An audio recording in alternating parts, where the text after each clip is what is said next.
पुण्यात्मा पाप कर्म दंड को भी काट सकता है। अभी तक जिस भी संत व महापुरुष से मिले, उन्होंने यही बताया कि पाप कर्म फल भोगने से ही समाप्त होगा। वो प्रभु कौन है जो पाप कर्म को काट देता है, वो काल के बंधन से छुड़वा देता है। उसका क्या नाम है, पूजा की विधि क्या है? कृपया अवश्य सुनिए जगत गुरु तत्वदर्शी संत रामपाल जी महाराज के अमृत वचन। अपने आत्माओं, जैसे ये राधा स्वामी पंथ, अरे सच्चा सौदा सिरसा और जगमाल वाली वाला पंथ, डेरा, और ये जितने भी इससे संबंधित ब्रांच हैं, जनोद वाला, जय गुरुदेव वाला, मथुरा वाला, या और ठाकुर जी, जितने ये सारे, अरे निरंकारी, अरे आसाराम, अरे सुधांशु जी जैसे, और ये क्या नाम है, यो ब्रह्म ऋषि को कुमार स्वामी, इनका का पता नहीं। ये पुण्यात्मा, अच्छी अच्छी आत्मा इनके पास जाती है, उनका इत्तेफाक से अपना संस्कार कोई अच्छा आ जाता है, नियमित ये बन जाते हैं।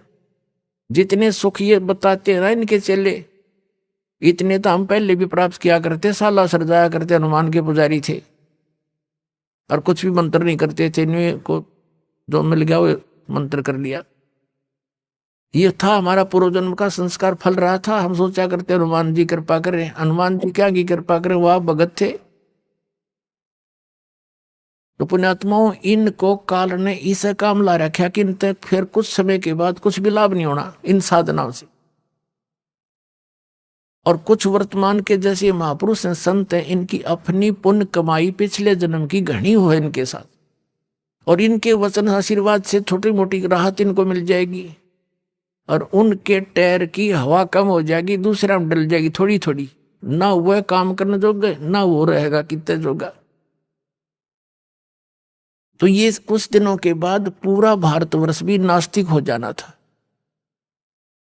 यदि आज यह कृपा दाता की आपके ऊपर ना होती।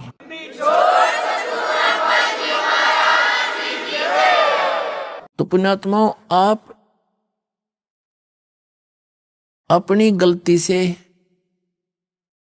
इस काल के साथ आगे हम सभी, और फिर इन ब्रह्मा विष्णु महेश से फिर ये सारी सृष्टि, कुछ दुर्गा ने अपने वचन से की, कुछ इनकी गृहस्थी कर्म से, फिर आगे सारा से ये सारा जुगाड़ जुड़ गया। अब इसने बुला दिया भगवान को, ये स्वयं भी गुप्त रहता है। इसने कसम खा रखी है, प्रतिज्ञा कर रखी है दुर्गा से कि मैं कभी किसी के समक्ष नहीं आऊंगा और मेरा भेद मत बता दिया, ना तेरी खैर नहीं है। यह इससे बहुत डरती है, क्योंकि इसका कोई और संरक्षक रहा नहीं। अपने पिता ने छोड़ के हम सारे आगे, तो हमारा कोई वाली वारस नहीं है।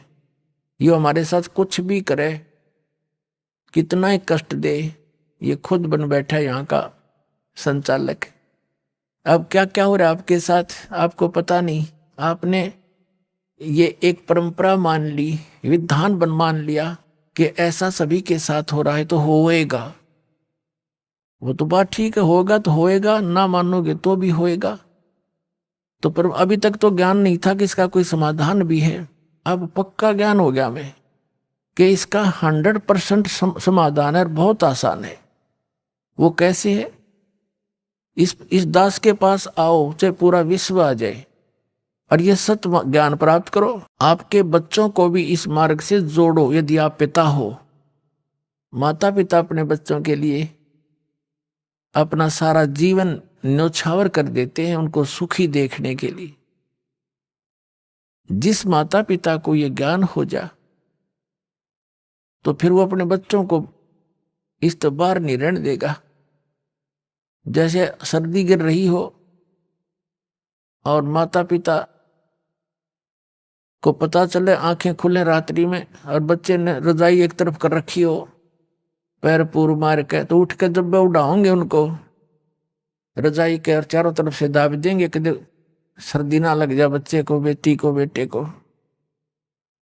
तो पुण्यात्मा, जिस माता पिता ने दीक्षा ले ली उसने तो रजाई ओढ़ ली, काल की सर्दी लग गए को ना, उस पर तो उसका दुख का असर हो नहीं।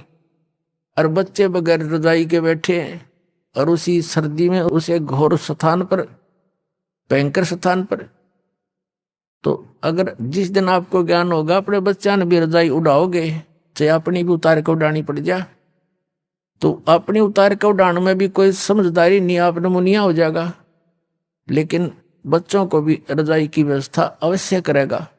तो यही आपसे प्रार्थना है कि ये बहुत पुण्यकर्मी प्राणी आपके घर में जन्म लेने लग रहे हैं। अब ये जितनी भी आत्मा आपके घर पाएंगे उपदेश के बाद, उपदेश से पहले भी आई हैं, वो भी अच्छी आत्माएं हैं, क्योंकि मानव शरीर मिला है। और उनको भी और आने वाली अन्य संतान को इस परमात्मा की रजाई में जरूर लपेट लेना, इसे बाहर ना रहना। फिर आप जब यहां से जाओगे संसार छोड़कर, इस ज्ञान के आधार से आपकी आस्था इतनी हट जाएगी यहाँ की, अगर आपको कोई स्वर्ग का राजा भी बना होगा ना, आपने नफरत हो जाएगी हृदय से, नो नहीं कहने सुनते हैं, आपकी रुचि ना बने। ये ज्ञान ऐसा दे देगा दास जो परमात्मा ने दे रखा, और सच्चाई के आधार से ये अपने नरक दिखाई देगा यहाँ का राष्ट्रपति प्रधानमंत्री, कि यो अपने कर्म फोड़े कति, दूसरा काम नहीं सारा दिन। और फिर आज तो प्रधानमंत्री राष्ट्रपति और कल न पशु बन खड़ा हुआ। यहाँ तो हम इसकी स्टैच्यू लगा करके मूर्ति बना करके फूल मालाएं डालते रहते हैं, और बगैर भक्ति के वो गधा बन के सैर सपट्टे कर रहा को मार के यहाँ। तो ये काय की महिमा है। इसलिए परमात्मा कहते हैं मन तू सुख के सागर बस रे और नहीं ऐसा यश रे। और ऐसी महिमा यहाँ कुछ भी नहीं है। महिमा चावे है तो वहां बस जा, बस सतलोक चला जा, सीधी सी बात है। उसके जाने का फाइनल फार्मूला, कंप्लीट कोर्स इब्दास के पास दे दिया परमात्मा ने।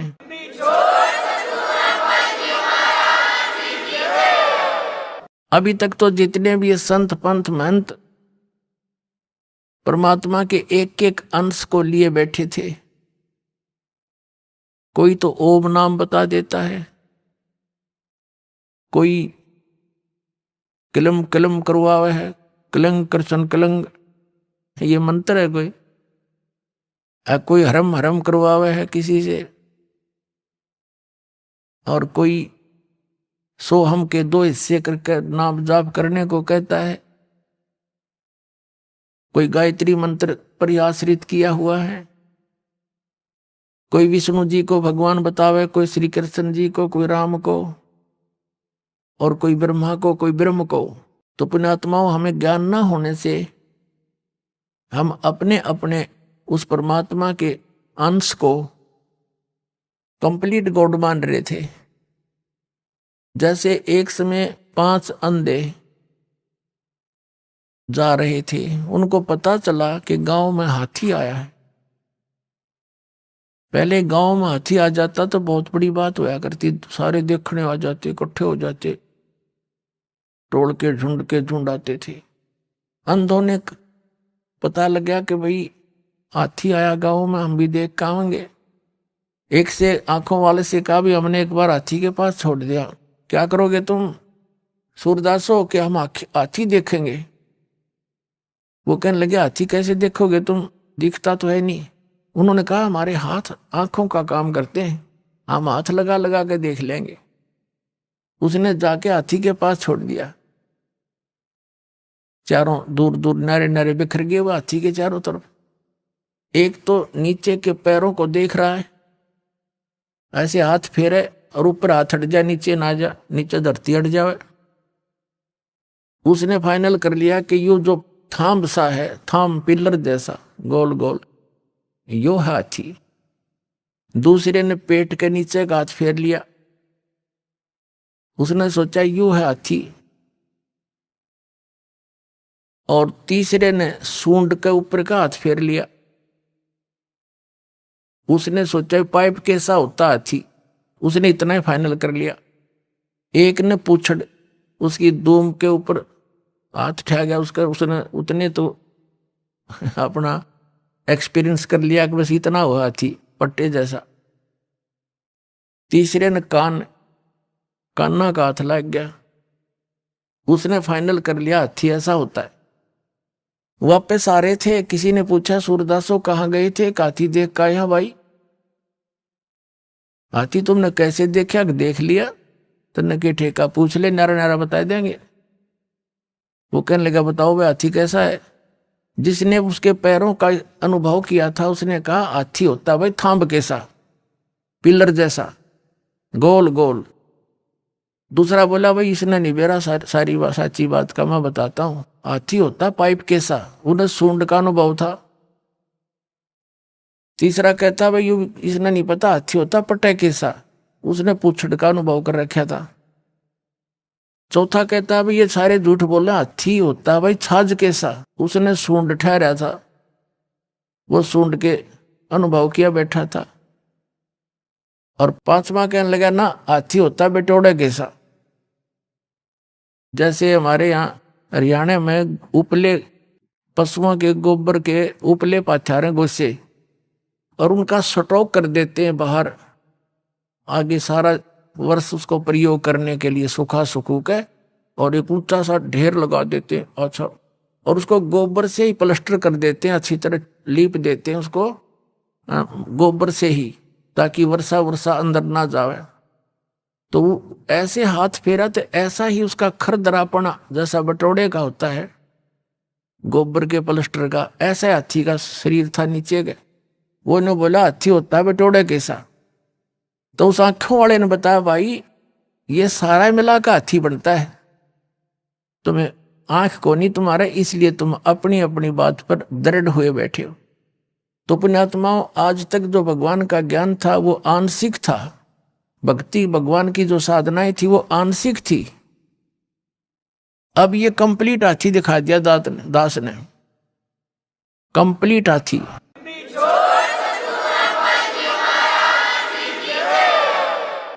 अब पुण्यात्माओं आप देख रहे हो इस दास ने सत्संग के माध्यम से और आध्यात्मिक ज्ञान चर्चा के माध्यम से, जैसे ये टीवी चैनल वाले उन महापुरुषों का भी इंटरव्यू ले आए, जो जितना ज्ञान था उन्हें बोलना था वो बोल दिया।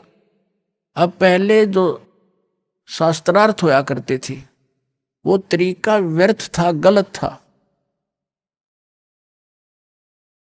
उसमें क्या होता था कि सब संस्कृत के ज्ञाता होते थे, ब्राह्मण से ही शास्त्रार्थ करता था, श्रोता अशिक्षित होते थे, वो संस्कृत जानते नहीं। जिसने थोड़ी सी भी धारावाहिक संस्कृत बोल दी और श्रोताओं ने उसकी ताली पीट दी, विजयी हो गया। हाँ बस ये कोई बात थी। और फिर शास्त्रार्थ वो करेंगे क्या, दोनों अज्ञानी, एक से दो गणा ज्ञानी था वो सिलेक्ट हो जाता। जैसे मैं ऋषि दानंद कैसा, मैं ऋषि को आ गया कक्का पता नहीं इसने। अब क्या है कि अब परमात्मा ने सबसे पहले अपने को पहचानवाने के लिए आप जी को, इस परमात्मा ने सबसे पहले यह टेक्निक दी, इलेक्ट्रॉनिक मीडिया जिसको बोलते, और ये इंटरनेट सैटेलाइट बना के और ये सारा कुछ व्यवस्था करके प्रोजेक्टर तक की खोज करवाई। सदग्रंथों को हिंदी में उन्हीं इंजीनियरों से अनुवाद करवाया। अगर ये दास अनुवाद करता, इन सब का करना तो यही था, लेकिन किससे का यकीन नहीं होने दो, ये नकली नो, इसने क्या पता संस्कृत आती है नहीं। और परमात्मा कबीर साहब के साथ भी इन्होंने यही अन्याय किया था, हमारे साथ किया था न्याय, कि वो कहते थे कबीर तो अशिक्षित है, ये जानता नहीं संस्कृत को, ये क्या जाने सच्चे ज्ञान को, वेदों और ग्रंथों के ज्ञान को। वो तो जानते, उन्हें भाषा की जरूरत नहीं थी। उसने भाषा की तो हमारे लिए जरूरत थी बताने के लिए, कौन सी भाषा में आप समझो, उससे हम बोल दिया करते थे। चीन में गए चीन वाली बोली, हरियाणा में हरियाणा वाली बोली उन्होंने, और पंजाब में गए पंजाबी बोली, क्योंकि वो पंजाबी में समझ सके हैं। अब संस्कृत में करें जाओ गछामी गछामी, कौन सुनेगा, उसने क्या समझेंगे। एक भाषा विशेष है, थोड़ा ही विद्वान बन जाता है। तो इसी प्रकार उस समय उनकी दाल गल गई कि कबीर जी अशिक्षित हैं, ये क्या जाने सदग्रंथों को। और आज यही दशा होती है, दास इसका हिंदी अनुवाद करके सुनाता, कोई ना माना हो, तो परमात्मा ने दया करी, उन्हीं से अनुवाद करवा दिया। और कहते हैं चोर चुरावे तुमबड़ी गाड्डे पानी में, वो गाड्डे वह ऊपर आवे, न सच्चाई छनी ना। इन्होंने खूब अपने अज्ञान विधान से सदग्रंथों के अनर्थ करने चाहे, लेकिन सच्चाई फिर भी ऊपर आई। ये छुपा नहीं सके। तो दास ने फिर ये क्लियर कर दिया।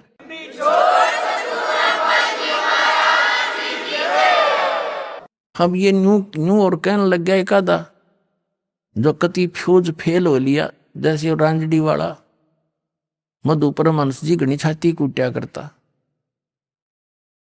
और न्यू क्या करता, मेरे पास जो वस्तु है इस ब्रह्मांड में नहीं है और सब भक्ति के चोर हैं बाकी के, उसको छोड़ के पाखंडी है। बताओ, एक व्यक्ति भक्त अभी अभी आया 1 महीने से 20 दिन से, वो बता रहा था जी मैं पहले राधा स्वामी पंथ में था, ठाकुर जी महाराज का सीधा चेला था, मैं परिचर था यानी वक्ता था, उनका सत्संग किया करता था, आदेश दे रखा था मेरे को, और मेरे को ये भी आदेश था दीक्षा भी दिया करता, मैं नाम देता था। गुरु जी तो थे ठाकुर जी और नाम दिया करता वो भगत जी। बताओ कोई बात हुई? ऐसे ही ये जो सतपाल जी महाराज हैं और ये इनके भाई जो बाल योगेश्वर के हैं, जिसने प्रेम रावत अमेरिका रहता है, ये भी ऐसे ही करते हैं। और भी कई ने ऐसे प्रोसीजर अपना रखा है। नाम तो देगा एक संत बना रखे ने वो महाराज संत जी, और गुरु जी होगा सतपाल जी और ठाकुर जी। वाह रे शेरो, बता फेरे तले होगी राम सिंह ते और पति होगा श्याम सिंह। कोई बात हो इनकी। तो पुण्यात्मा ये सारा ही ऊट पटांग हो रहा था। इस दास पर दया करी दाता ने, ठीक है संघर्ष तो करना पड़ा, जेल तक जाना पड़ा। इन अज्ञानियों ने दुनिया को भ्रमित करके रामपाल गुंडा है बुंडा है, न्योना बताया 1 नंबर का आदमी है, ये पता लग जाएगा, ये पता लग जाएगा संसार को।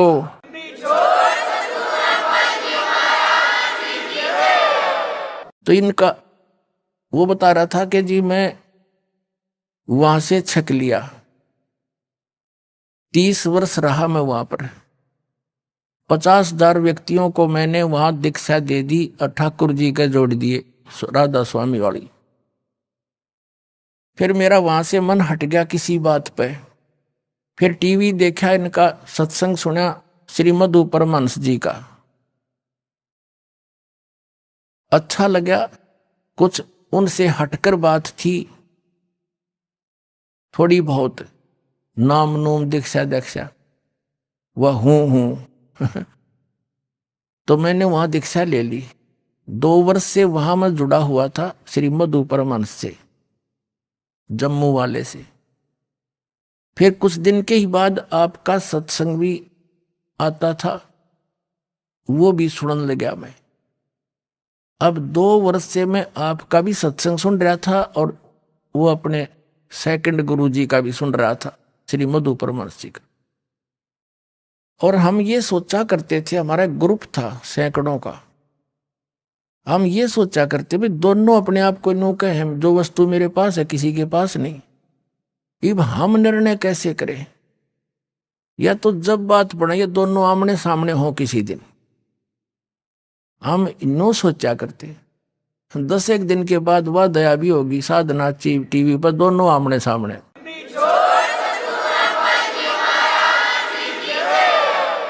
और सत्संग जब शुरू हुआ बड़ी खुशी हुई हमने, अगले आज इनकी दोनों की जो सच्चाई सामने आ जाएगी। मैंने सब जगह फोन लगा दिया, जो श्री मधु परमहंस के मेरे साथी चेले थे, और सब ने अपने टीवी ऑन कर लिए, इधर उधर जाके इकट्ठे होकर बैठ गए सारे ग्रुप के ग्रुप। तो वो कह रहा था जी 3 घंटे प्रोग्राम चला, और जब प्रोग्राम समाप्त हुआ मैंने तो सिर मारा धरती में पटक के, हे भगवान देख यो कित मूर्ख बना रहा था हमने आज तक। फिर लगे मेरे पास फोन आने सब साथियों के, कहने लगा ईब के करें के पायस मधु परमहंस दौरे खाखी कति खोखा। तो हमने स्कीम बनाई, चलो वहां आश्रम में सैकड़ों की संख्या में आकर नाम लेगा उस मधु परमहंस के।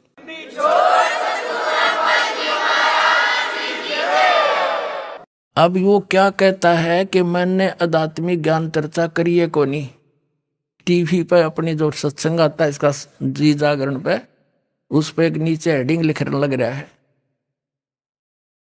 देख ये संत है, यानी आर को स्वीकार ना करके बकवादों में बढ़ गए। जैसे जो सही पहलवान हो और दोनों कुश्ती करते हैं और एक तो हारे जीते गए, एक ने दूसरे को हरा दिया, तो दोनों गले से मिलते हैं और हाथ मिलाते हैं और खुश होकर अपनी हार स्वीकार करता कि मार गया, यू जीत गया। भाई सरेआम कहते हैं वो है महान आत्मा, ये महान आत्मा है। सरेआम झूठ बोला नो कहते आत्मी ज्ञान तो हम करिए को नहीं। अरे सामने बोलने लग रहा। अब आध्यात्मिक ज्ञान चर्चा क्या चीज है? परमात्मा के बारे में आप कहीं बैठकर किसी से चर्चा कर लो, आध्यात्मिक ज्ञान चर्चा है। टीवी वालों ने उससे पूछ लिए जो प्रश्न पूछने थे, उनका उसने जवाब दे दिया। इधर से हमारे पूछ लिए, हमने जवाब दे दिया, दोनों चला दिए। और आध्यात्मिक ज्ञान चर्चा कौन सी हो भाई? अब इसका सिर घूम गया, अब इन्हें ठिकाना नहीं रहेगा इस पृथ्वी पर। देख लेना, या तो इन्होंने स्वीकार करना पड़ेगा और कहना पड़ेगा अपने चेलों को,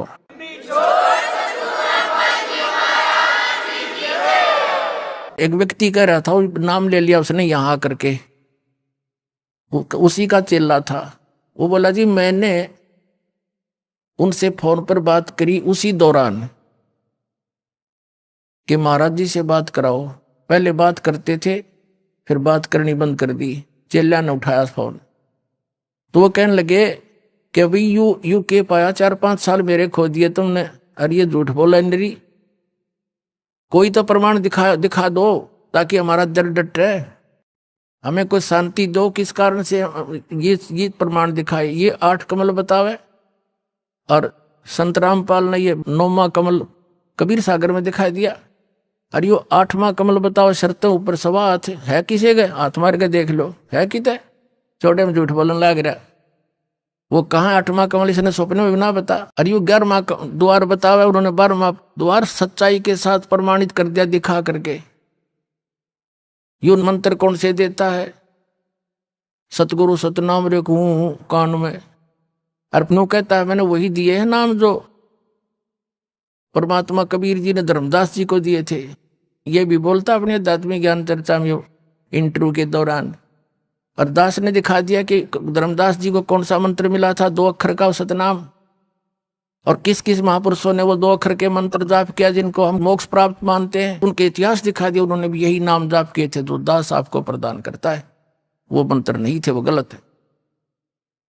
अब ये दूसरा आप देखो पुण्यात्मा, दास अभिमान नहीं करता क्योंकि मेरा अपना कोई बनाया हुआ, इसमें कोई योगदान नहीं है। ये गॉड गिवन नॉलेज है, कबीर भगवान का दिया हुआ है। दास को तो इस योग्य उस मालिक ने बना दिया कि तू पहचान इनको, समझ सब सदग्रंथों को। बुद्धि भगवान ही देता पुण्यात्मा। यहाँ का कितना इंटेलिजेंट आदमी हो, एक कंप्यूटर बना के दिखा दो भारतवासी। अब कंप्यूटर किससे बनवाया? उसको कल परमात्मा ने दी, वो भी इंसान ही है। और गॉड गिवन परमात्मा ने बनवाया उससे ये कंप्यूटर, ये सारा कुछ। जीव नहीं बना सकता। जीव अभिमान करे तो मूर्ख है। तो यह दशा दास की समझ लेना कि ये कंप्यूटर परमात्मा ने बनवा दिया दास का, और इसमें सारा फीड कर दिया। सबके इतिहास पढ़े, पवित्र ईसाई धर्म के व्यक्ति पवित्र बाइबल से परिचित नहीं, उनके गुरु तक परिचित नहीं, वर्तमान के जितने भी उनके वक्ता हैं। और पवित्र हिंदू धर्म के ये आचार्य शंकराचार्य हमारे सदग्रंथों, वेदों और गीता से परिचित नहीं, और पवित्र कुरान शरीफ से परिचित नहीं। मुसलमान धर्म के वर्तमान के काजी और मुल्ला, उसमें क्या लिखा है? सूरत फुरकानी 25 में क्या संकेत दिया है? उनको ये नहीं मालूम कि ये इनकम्प्लीट गॉड है जो जिसको आप पूर्ण परमात्मा मान बैठे हो। सूरत फुरकानी 25 आयत नंबर 52 से 59 में कुरान शरीफ का ज्ञानदाता अपने पैगंबर हजरत मोहम्मद को कह रहा है कि हे पैगंबर, तो इन काफरों की बात मत मानना। ये कबीर को भगवान नहीं मानते, वो कबीर है समर्थ शक्ति, और उसके लिए संघर्ष करना। इनकी बात तो मत आना, ये तेरे साथ कितनी बाधा पैदा करे, तू आगे अडिग रहना। इसका नाम संघर्ष है, लड़ना नहीं। और वो परमात्मा वही है जिसने 6 दिन में सृष्टि रची, 7वें दिन तख्त पर जा बैठा, वो सब का जनक है, उसी ने सब उत्पन्न किए हैं। उसकी खबर किसी बाखबर से पूछ ले। इससे सिद्ध हो गया कि कुरान शरीफ का ज्ञान दाता है, उसको मुसलमान धर्म अपना अल्लाह मानते हैं, और वो अल्लाह तो किसी अन्य अल्लाह की ओर संकेत कर रहा है। तो क्या ज्ञान है इनको? बताओ कौन है फिर वो अल्लाह? इस दास ने पाया वो अल्लाह। आओ बताऊंगा कौन सा वो अल्लाह। कबीर अल्लाह।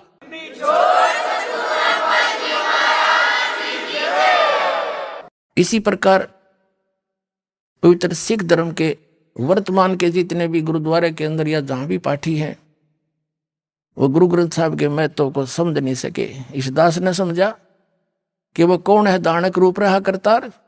कौन था वो? बेई नदी में एक जिंदा महात्मा के रूप में उनके साथ आया था और एकदम अंतर्ध्यान करके उनको कहाँ लेकर गए थे, कौन थे वो और कैसा वहां परमात्मा। गुरु ग्रंथ साहब में लिखा है वो साकार है।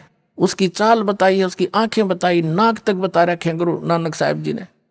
तो क्या जाना इन्होंने, वर्तमान वालों ने, इस सदग्रंथों को। और सतगुरु के लक्षण कहूं वो मधुरे बैन विनोद, 4 वेद 60 शास्त्र, वो कहे 18 बोध। सतपुरुष जिन जानसी, सतगुरु जिसका नाम, तेने खाक जाना। किस सतपुरुष यानी परमात्मा को किसी ने जाना? उन महापुरुषों को छोड़कर जिनको सीधे आकर मिले थे, उन्होंने अपना अनुभव लिखा, इसको समझ नहीं सके। तो किसी भी वर्तमान के सभी धर्मों के जितने धर्म ग्रंथ हैं, इस दास ने समझे और उनका समझ में नहीं आए। तो अब जैसे इन शंकराचार्यों के साथ ऐसे ही दया करी दाता ने आपके ऊपर करी ना। ये साची उपराणे ना जो सन 2009 में अक्टूबर में हमने इनके पास निमंत्रण भेजा था, प्रार्थना पत्र चारों शंकराचार्यों पर रजिस्टर्ड भी, और स्पेशल भगत भेज के उसे साइन करवा के लाए कि आप आइए, आध्यात्मिक ज्ञान चर्चा सतलोक आश्रम बरवाला में करिए। इसी आश्रम में निर्धारित किया था, ये बन रहा था उस समय। वो क्यों आऊं भाई?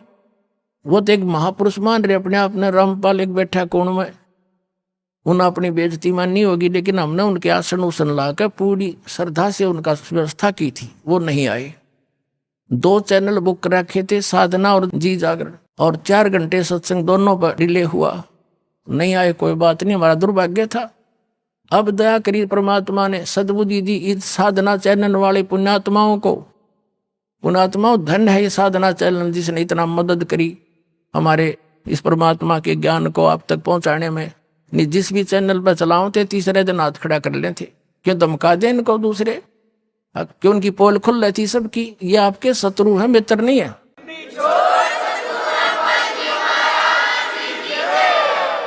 सन 2003 में आस्था चैनल पर चला था हमारा प्रोग्राम, 6 महीने चला था, और सबके में आलण लग गया था। इन नकलियों को पता लग गया, इन्होंने तुरंत उसको धमका डरा कर बंद करवा दिया। हमने सिर पटक लिया, किसी चैनल वाले ने चलाया नहीं। फिर कुछ दिनों के बाद ये साधना चैनल नया नया खुला था, इस पर कोई गाहक नहीं था, हमने कोई ओटे नहीं था, हमारा नो जोड़ बैठ गया। मुंह मांगे पैसे भक्ता ने दिए इसको, और ये चलाएगा। चल, मालिक की दया है, लीला तुसी की। पहले इसका क्राइटेरिया थोड़ा कवरेज बहुत कम थी, तो उस क्षेत्र के लोग खूब परिचित हुए। थोड़ी देर तक गालम गाला हुए, मारे गए फोन पे भी गालियां दें, क्या बकवास कर रहे हो, बंद करो इसको। तो बड़ा संघर्ष के साथ निकल के ऊपर आए हैं पुण्यात्माओं। और अब जो भी सुना इस प्रोग्राम को, आंखों से आंसू गिरते हैं। कहाँ छुपी थी ये सच्चाई?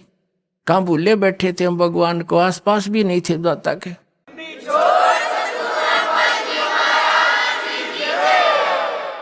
पहले जब भी हमारा समागम ये सत्संग शुरू होता था साधना चैनल पे, और 10-20 फोन आ करते गाली देने वालों के, तुम क्या बकवास कर रहे हो, तुम ब्रह्मा विष्णु महेश के माता पिता बता रहे हो। ये भगत कहा करते जी ऐसे हो रहा, भी चलने दो, तुम बोलियो ना, भला बुरा सबका सह लो, आन दो टाइम। भगवान का बोला शब्द है, कोई मेरा अपना कहा हुआ थोड़ा ही है। प्रमाणों को देख देख कर सबके बुद्धि सेंटर में आ गई, भाई सच्चाई तो ये है। तो इसी आधार से इन शंकराचार्यों से इन्होंने जाके इंटरव्यू लिया, बड़ी मेहनत करी, और फिर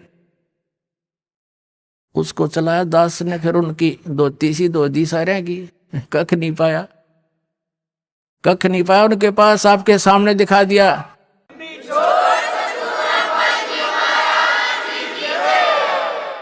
अपने आत्माओं,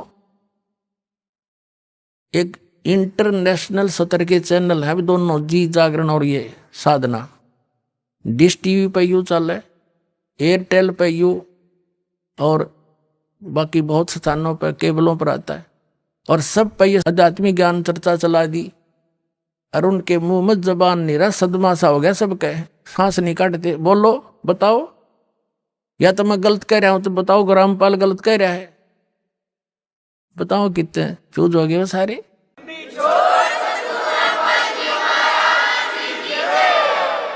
कहते हैं तारा मंडल बैठ कर चांद बड़ाई खावे, उदय भया जब सूरज का स्यों तारों छप जावे। और ज्ञान सब ज्ञानड़ी, कबीर ज्ञान सो ज्ञाने, जैसे गोला तोब का अब करता चले मैदाने। अब ये सब मैदान छोड़कर भाग गए जितने संत हैं, बोलते क्यों ना, जवाब दो। तो इससे बुद्धिमान समाज समझ जाएगा कुछ दिन में कि कख नहीं इनके पास, और बुद्धिमता इन महापुरुषों की ये होगी। ये स्वयं कह दें भाई कोई बात ना, देखो वही सदग्रंथ है जिनको ये मानते थे, उन्हीं में प्रमाण दास ने दे दी। ये सच्चाई है तो इन्होंने भी कहना चाहिए इस बात को। और कोई इसमें हार जीत नहीं होया करती, हार जीत तब मूर्ख आदमी बनाया करे। हम परमात्मा के बच्चे हैं, सारे कष्ट पा रहे यहाँ पर, और इनका बहुत बड़ा उपकार हो जाएगा जब अपने मुंह से जल्दी कह देंगे ना, तो सब समझ जाएंगे वे सचमुच सच्ची कहे हुए। क्योंकि कुछ एक संतों ने तो ये कह दिया है कि रामपाल की पुस्तक नहीं पढ़ना, रामपाल का सत्संग नहीं देखना। तो क्या वो मित्र है उनके? वो तो दुश्मन है। सबका सुनो सत्संग और कंपेयर करो, सबके साथ तुलना करो, तो वो संत नहीं है। जैसे ईसा मसीह जी ने कहा था कि ये तुम्हारे जो गुरु हैं ये तुम्हें बहुत अच्छे लगते हैं, बड़े शरीफ दिखाई देते हैं, पर ये तुम्हारे दुश्मन हैं। ये भेड़ नहीं, ये भेड़िए हैं। तुम इनको भेड़ समझते हो, ये भेड़िए हैं, तुम्हारे जीवन का नाश कर रहे हैं। हरी नहीं बात उसको क्रश करवा दिया था। वो उपकारी आदमी था, और उन दुष्टों ने अपना, क्यों उसमें शिक्षा थी को नहीं, राजाओं को बका दिया, प्रजा को बका दिया, और उस महापुरुष को क्रश करवा दिया। और वही तरीका दास के साथ अपनाया था करुत्था कांड कराने के लिए। लेकिन अब मालिक का साथ था हमारे, और उसका वचन था, प्रमाण हमारे साथ थे, सीडी हमने बनाकर समाज में भेज रखी थी। तो वही काम दास के साथ करना था। करुत्था कांड झूठ झाट बोल कर, अफवाह फैला कर, इतना अफवाह फैला दी जब समाज में मुझे मारने के लिए कि इसको मार भी देंगे तो जनता नहीं कहेगी ठीक हो गया, निकम्मा आदमी था, मारना चाहिए था। उसी उद्देश्य से उन्होंने फिर आक्रमण किया करोत्था आश्रम पे, और महर्षि दयानंद की पोल खोल दी, मैंने वेदों से तुलना कर दी उनके सत्यार्थ प्रकाश की, और इतना ही कहा था भाई आप इसको सत्यार्थ प्रकाश महर्षि दयानंद का लिखा हुआ मानते ही हो। और ये महर्षि दयानंद कहता है कि वेद सत्य हैं, वेदों में जो लिखा है वो मुझे मान्य है, और इसके अतिरिक्त मैं किसी की बात को स्वीकार नहीं करता। तो वेदों से तुलना कर दी कि महर्षि दयानंद कह रहा है कि परमात्मा पाप नाश नहीं कर सकता। ये यजुर्वेद अध्याय नंबर 8 के श्लोक नंबर 13 में स्पष्ट किया है कि परमात्मा घोर पाप भी नाश कर दे साधक के। फिर वो भगवान के साथ जो पाप पे नाश नहीं कर सकता, वो साबुन के साथ जो मैल नाश नहीं कर सकता, फिर साबुन भी क्यों कहते हैं उसको? ऐसे उसके ढेर सारे प्रमाण वेदों से ही कैंसिल कर दिया। यो कति फ्यूज हो गया। इनके आचार्यों ने पता चला कि ईब तुम्हारी रोजी रोटी जावेगी, जय हमारे अनुयायियों को पता लग गया हो। इसलिए इन्होंने उनकी जनता का दिमाग बदलने के लिए मेरे को बदनाम करा, छक के इतना बदनाम कर दिया कि घर के भी नफरत कर दिया आदमी थे, जो इतनी भी झूठ होती हमारे अंदर। लेकिन आज वही रामपाल है, शिखर में जाएगा यो ज्ञान। हाँ, पता लग जाए सबको।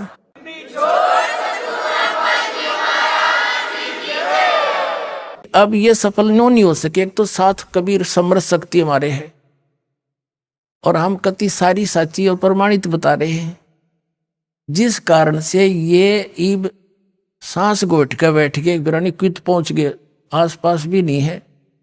आसपास का मतलब है जैसे आदमी के बारे में कुछ बात कही जाती है तो उत्तर देव है, अन्यों कह देवे रामपाल जी ने या झूठ बोल दी, तो हम फिर उसका दोबारा उत्तर दें भाई नहीं देखो ये प्रमाण है, ये ठीक हो। इनके साथ तो वह बन गई। एक व्यक्ति बता रहा था, ने बोला हमारे गांव में एक जोटा भैंसा गणांडी पाक रहा था और उसने गांव में कोई दूसरा भैंसा छोड़ा नहीं, उसको मार कूट कर सीमा से बाहर छोड़ के आया करता। पूरे गांव में अकेला था, बड़ा तगड़ा था।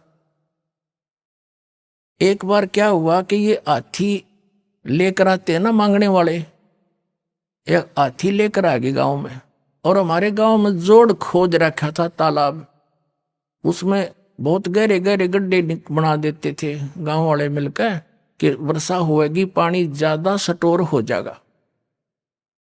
और वो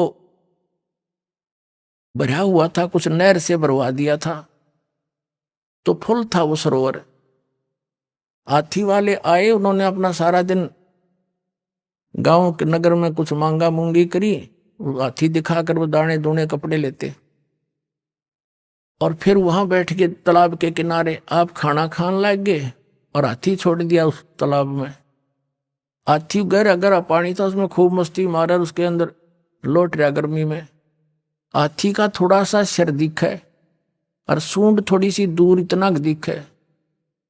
वो जोटा आ गया भैंसा पानी पीने के लिए दोपहर। अब उसने हाथी का थोड़ा सा सिर दिखा बाहर, जोटे ने सोचा दूसरा जोटा कैसे आ गया जो मेरी जो डायरेक्शन में। वो बता रहा था कि वो जोटा चला पानी में उस हाथी की तरफ, वो इसको मारूं टक्कर, अब इसको करूं ठीक। हाथी ने भी देख लिया कि वो आ गया तेरे निकट। हाथी उस बाहर निकला, उस खड्डे थे एकदम बाहर खड़ा हो गया। वो जोटा न्यू देखा और उसके मुंह पर मारा पानी, फुर्र सूंड में भर रखा था। उन्होंने बताया था कि वो जोटा वहां से दौड़ा था सपेट को सुती स्पीड थे, और 3 किलोमीटर 4 किलोमीटर हमारी सीमा है दूसरे गांव की, उस सीमा ते पार जाकर उसने पीछे मुड़ के देखा और गांव के लोग नो देखें भाई इसका कोई पीछे भी नहीं लग रहा। और यूं इतना कसूता बाजा क्यों जा है, सीमा पार कर गया। तो पता लग गया कि ऐसे ऐसे बन गई अंडी गेला। तो पुण्यात्माओं दास ने यू सारा हाथी दिखा दिया इन ताई। अब ये पता नहीं कहाँ जाकर डटेंगे।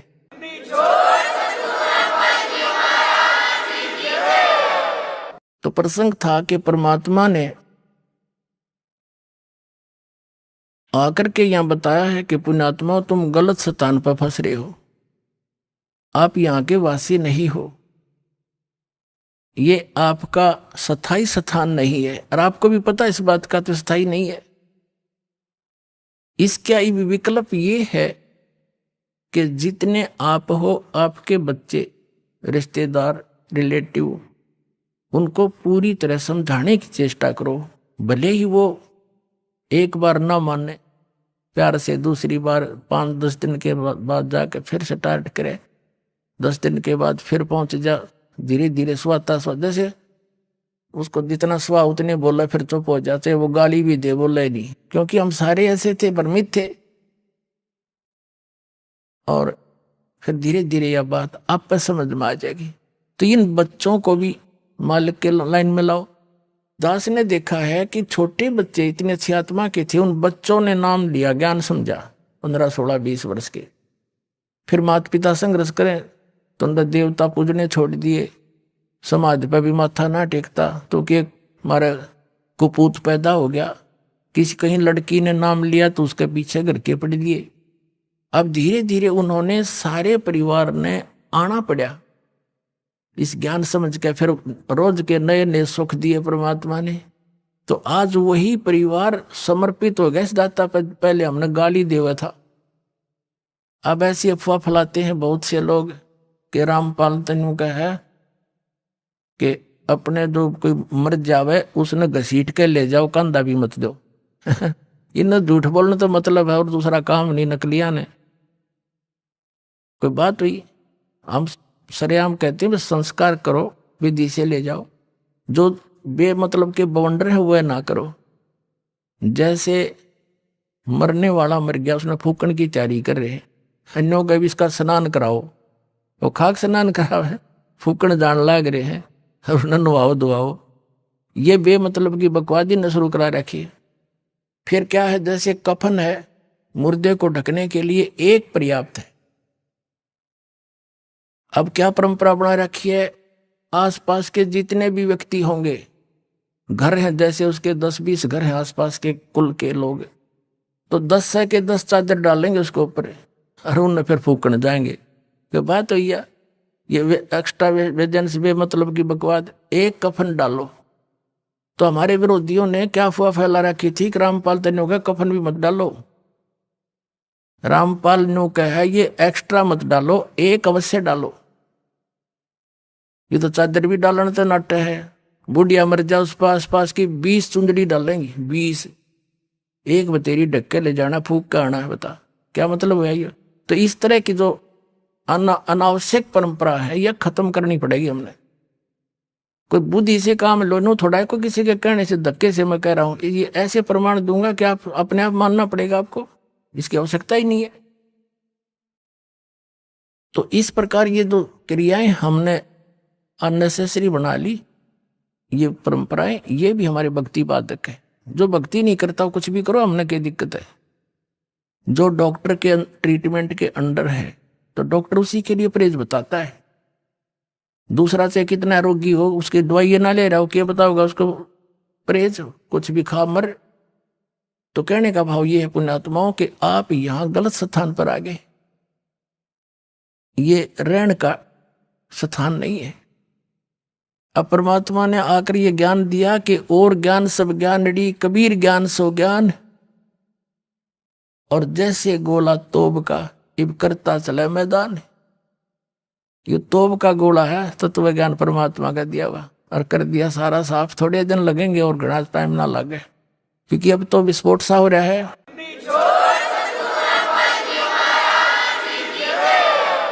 और जो दास परमात्मा का दिया हुआ ज्ञान और जो यहां भी रहने की क्रियाएं हैं, यही है जो दास बता रहे हैं।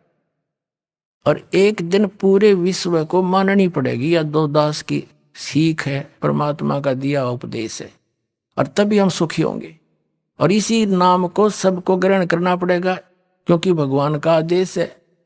और इस काल भगवान ने अपने वचन में कह रखा है कि कलयुग में कितने जीव ले जाइयो तुम, सतयुग त्रेता द्वापर में थोड़े जीव ले जाना। तो परमात्मा ने 3 युग बाट देखी, इंतजार की इसकी, और इसने 3 युगों में हमारे साथ के जुल्म करा दिए, हमें कितने मजहब बना दिए, नारी नारी भाषा बना दी। 100-200 किलोमीटर के बाद जाकर भाषा बदल जाती है।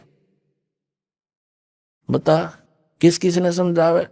अब हिंदी दास नहीं हिंदी आती है, और कोई मराठी जानता है, ये मराठी क्यों कर समझाऊं उसने हैं, और दूसरी भाषा में कैसे समझाया जाए। तो ऐसा जुल्म कर दिया इसने हमारे साथ कि एक का क्षेत्र में आया संत वहीं कर करा के अपना जीवन नष्ट चला जाओ, दूसरा समझे नहीं इसकी बात नहीं। तो अब परमात्मा ने दया बख्शी है, सभी ये ज्ञान ऐसा है, और सभी भाषाओं के बच्चे इसे परिचित हो गए। अब वो अपनी अपनी लैंग्वेज में इनको बना के तत्व ज्ञान को छपवा रहा है और अपने बहन भाइयों को वहां बांट रहा है।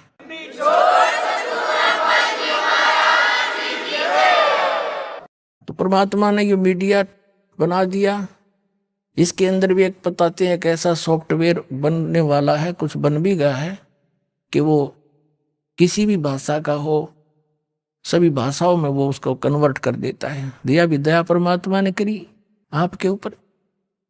तो पुण्यात्मा परमात्मा कहते हैं और ज्ञान सब ज्ञानड़ी, कबीर ज्ञान सो ज्ञान, और जैसे गोला तोब का अब करता चला मैदान।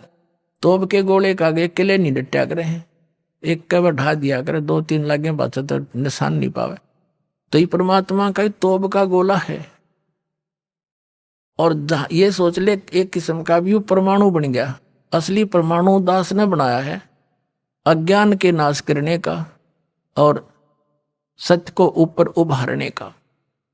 एक पुस्तक जहां भी भक्त बांट आते हैं, उस परिवार पर कृपा होती है, आसपास के सुन सुना के वो भी उनसे पूछते हैं, फिर पुस्तक ग्रहण करते हैं। और वो क्योंकि अज्ञान गणा है, कई भक्त ने कहा जी 2 वर्ष पहले पुस्तक ली थी और आज दया हुई आपकी, बताओ इतना ज्ञान बना रखा है। एक भक्त आया महाराष्ट्र का, वो कहने लगा जी एक सांगली शहर है महाराष्ट्र में, सांगली, और वहां कोई आपकी भक्त ज्ञान गंगा बांटे थे। मेला लगा हुआ था हमारे धार्मिक, और मैं था भगवान शंकर का पुजारी, उसके अतिरिक्त मैं किसी ने मानू नहीं था। हमारे साथ मेरा भाई था छोटा 10-12 वर्ष का, और हम सारा परिवार मत्था टेकने जावा थे शिव के मंदिर में, बड़ा मेला था वहां का। वहां पुस्तक बेच रहा था तो उसमें लिखा हुआ था कौन ब्रह्मा का पिता है, कौन विष्णु की माँ, ये ऐसे ऐसे। वो छोटा भाई जाकर हमसे पिता नहीं कैसे घूम, पहले वो लेने चला था, मैंने मना कर दिया कि ना ये तो बकवास लेकर रखी है ना। जब तो वो मेरे साथ आ गया, फिर पता नहीं कब निकल के गया, वो किताब खरीद लिया वहां से, बुक, और छुपा कर रख ली उसने। जब मैं गाड़ी से उतरने लगा तब देखा मैंने वो पुस्तक ले रहा हाथ में, उसे मैंने छीन ली और मेज पर उल्टी रख दी कि इसके दर्शन भी नहीं करूं। वह रखी रही 2 महीने तक। एक बार मेरा कुछ ऐसी टेंशन बनी, कुछ ऐसे सर्कमस्टांस बन गए, मेरा सिर पाटन न हो गया, घनी टेंशन हो रही किसी बात की, और मैं बाहर बैठ गया चेयर लेके। थोड़ी देर में ध्यान आया, पुस्तक दिखी वो रखी रखाई। मैंने सोचा इसने देखता क्या है, मैं लगा उस पुस्तक को पढ़ने। ओए होए, मेरी तो टेंशन मतलब याद भी कोई ना कतकित गई, और 3 दिन कंटिन्यूस पढ़ी। अरे सह परिवार लेकर आ गया परमात्मा का बच्चा, सारे परिवार को।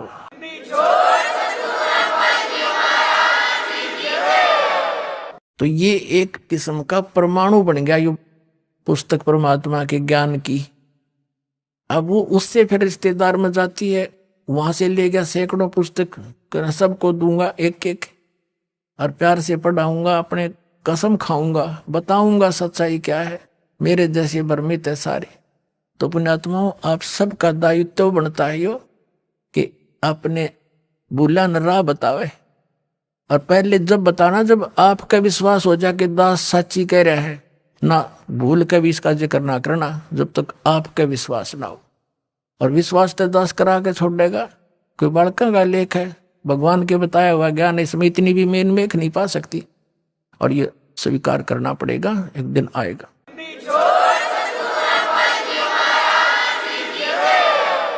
फिर कहते हैं तारा मंडल बैठ कर ये चांद बड़ाई खावे, उदय भया जब सूरज का स्यों तारों छुप जावे।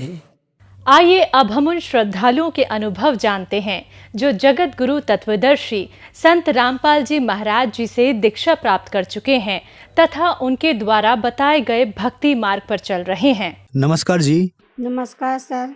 क्या नाम है जी आपका? सफिया परवीन। बहन जी आप कहाँ से हैं? गया बिहार से।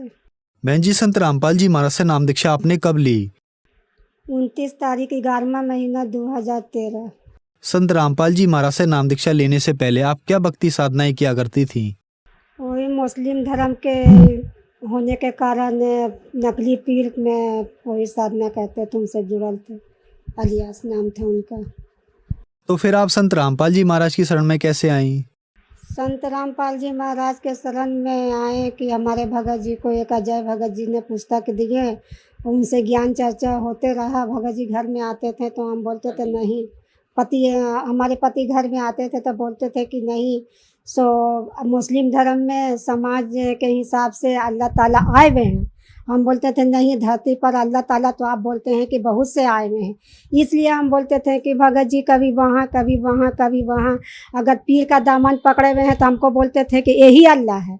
तो हम बोलते थे कि ऐसा कैसे होगा, अल्लाह ताला हमको पैदा किया है, इस धरती पर आए हैं, तो धरती पर अल्लाह सब, आज ये मरेंगे तो कल दूसरा अल्लाह होगा, कल परसों वो मरेगा तीसरा अल्लाह होगा। अब तो सभी को अल्लाह ही बनाते हैं, अल्लाह तो एक है। तो इसके लिए मार धार घर में बहुत होता था कि नहीं यही अल्लाह। हम बोला कि अल्लाह तो हम मानबे नहीं करते हैं, अल्लाह बस ऊपर रहता है। अब अल्लाह नीचे, ठीक अल्लाह एक रहता है, नीचे भी रहेगा तो एक रहेगा, कभी उसको अल्लाह बोलते हैं कभी उसको अल्लाह बोलते हैं, कितना यहाँ अल्लाह है। संत रामपाल जी महाराज के ज्ञान तो हमको जिसको समझ में आवे नहीं का, गुरु जी का ऐसा कृपा हुआ, ऐसा संत रामपाल जी महाराज का कृपा हुआ कि हम नहीं बीमारी के कारण और नहीं दुखी के कारण परमात्मा ऐसा खिंचाव लिए कि मालिके जाने। बड़ा बेटा था बम्बई में, तो फोन आया कि आपके बेटा सीरियस हो गया। हम बोला अरे हम तो सुबह बात किए हैं, तो आज हमारा बेटा सीरियस कैसे हो गया एक बार? तो हाँ सो सीरियस हो गया है, डॉक्टर ने जवाब दे दिया है, तीन डॉक्टर बदल चुके हैं। और दिमाग तो हमारा उलझाव था कि आप हिंदू का फोटो ला करके किताब ला के घर में धर दिए हैं और हमारे बेटा का तबीयत खराब हो गया है। तो भगत जी ने बोले कि कुछ भी करो। सो एक दफ़ा जहाँ हमारी या से जो पीर है उसके यहाँ जुड़े थे, वहाँ फ़ोन करके पूछें कि ऐसा ऐसा बात है। सो बाबा उनको कहते थे, बाबा जी ऐसा ऐसा बात है, सो हमारे बच्चा का तबीयत, सोनू का तबीयत बहुत सीरियस है। भाई कोई बात नहीं है, सो देखा लो बढ़िया से। तब फिर हमारे डॉट में आया, अरे 5,000 रुपया अभी तुरंत 2 घंटा में खर्चा किया। फिर बोलते हैं कि देखा लो, ये सही में ये खुदा नहीं है। यहाँ पर से हमारा कुछ परमात्मा ने दिमाग बदल गया। हम बोला कि नहीं ऐसा नहीं। फिर गुरु जी के पास, संत रामपाल जी महाराज के पास ज्ञान गंगा भगत जी ने लेकर, और संत रामपाल जी महाराज का फोटो पर गुरु जी के पर मैंने दंडवत किए। तो हम सोचते थे ऐसे काहे कर रहे हैं, हमको तो पता नहीं था क्योंकि हम पुराना रंग में रंगे भी थे। तब फिर दंडवत किए, बोले कि सो आप अगर आप ही अल्लाह हैं तो हमारे बच्चे को ठीक कर दीजिए, तब हम जानेंगे। इतने में भगत जी विश्वास नहीं होता, परमात्मा जाने। हम तुरंत 10 मिनट के बाद फोन आ गया कि आपका बच्चा समीम नाम के उसी माने कि नकली गुरु से जुड़े हुए थे। बोले कि अरे आपका बच्चा कैसे ठीक हो गया? सो बाबा का कमाल है। हम बोले तो अब हमको विश्वास हो गया कि नहीं, वह बाबा का कमाल नहीं है, यही जो फोटो में जो है ये अल्लाह यही का कमाल है। संत रामपाल जी महाराज का जो फोटो था ज्ञान गंगा में, इन्हीं का कमाल। हमको ना जैसे कि हमको किसी बारे में पता नहीं था कौन संत रामपाल जी हैं, कहाँ पर इनका माने कि नाम दीक्षा दिया जाता है, क्या होता है। ऐसे कहते कहते माने कि फिर सत्संग सुनने लगे, कहते कहते घर में कुछ बदलाव आने लगा। तो जब घर में बदलाव आने लगा तो वाकई में खुदा है।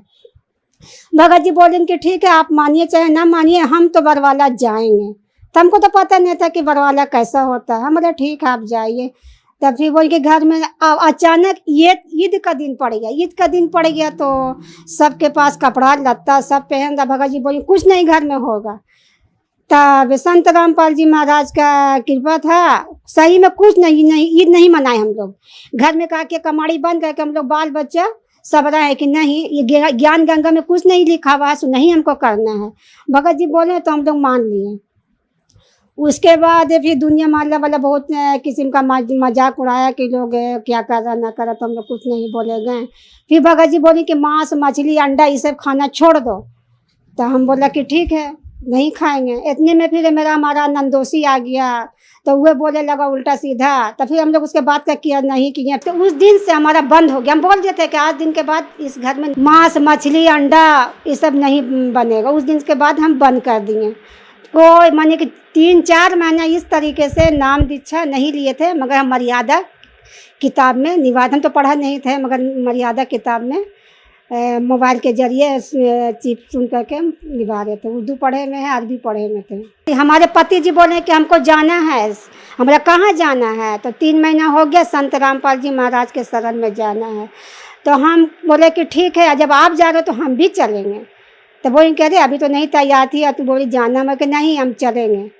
तो हम बस सुबह में बोले, सुबह ही में बरवाले के लिए को अजय भगत जी हैं वो आए, और हम भगत जी और 2 छोटे बच्चे को लिए। बड़ा वाला मनला वाला कहा कि नहीं हम नहीं जाएंगे, हम सोचेंगे समझेंगे तो हम जाएंगे।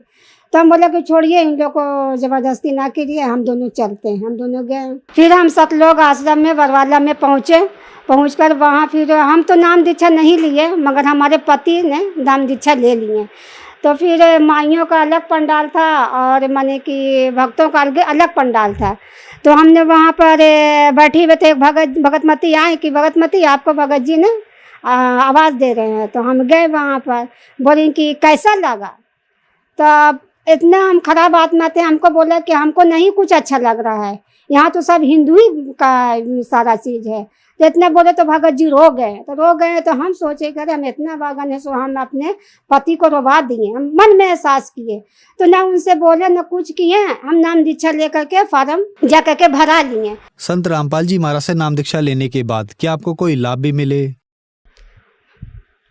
लाभ तो बहुत मिले भगत जी, लाभ जो कह दे तो आप मैक लेके थक जाएंगे और हमारा लाभ भी पूरा नहीं होगा।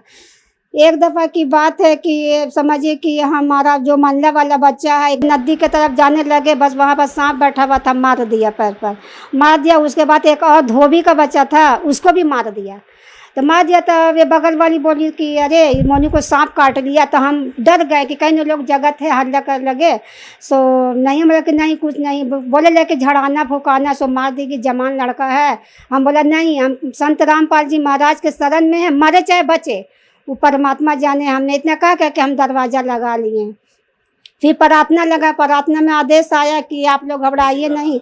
संत रामपाल जी महाराज का प्रार्थना लगा तो आवाज़ आया कि नहीं ऐसा नहीं करना है, सो आप लोग कुछ नहीं, मारे अपना भक्ति करिए और सब परमात्मा दया करेंगे। तो उसके बाद फिर रात तो कट गया, ठीक से कुछ नहीं हुआ। सर जी संत रामपाल जी महाराज के दया से सब ठीक रहा। बस सुबह में जब हम जाते हैं बाजार, वही धोबी के लड़का को वही सांप काटा।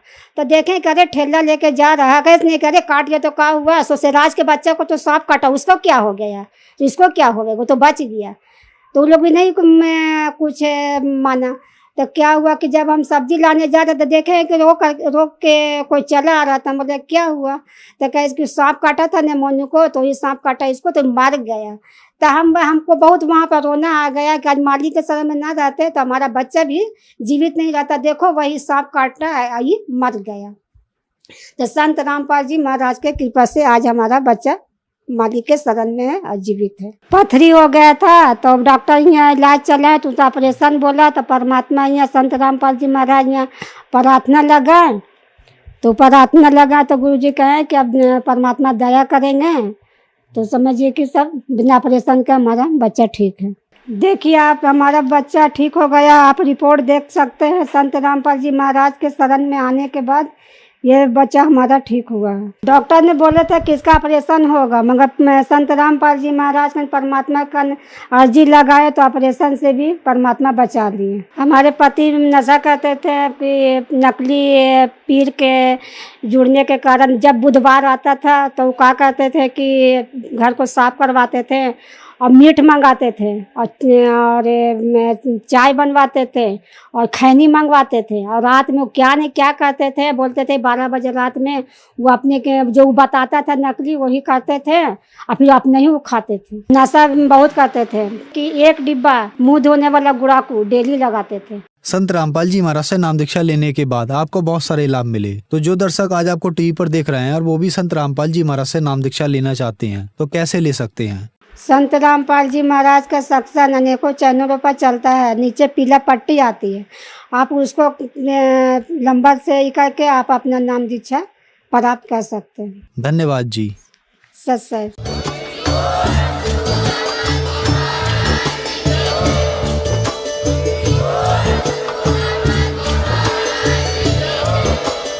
आप सुन रहे थे जगत गुरु तत्वदर्शी संत रामपाल जी महाराज जी के मंगल प्रवचन। अधिक जानकारी के लिए विजिट कीजिए हमारी वेबसाइट www.jagatgururampalji.org। संत रामपाल जी महाराज जी के शुभ आशीर्वाद से पूरे विश्व भर में 500 से भी ज्यादा नाम दीक्षा केंद्र हैं, जिन पर संत रामपाल जी महाराज जी द्वारा ऑनलाइन निशुल्क नाम दीक्षा दी जा रही है। अपने नजदीकी नाम दीक्षा केंद्र का पता करने के लिए संपर्क करें 8222880541।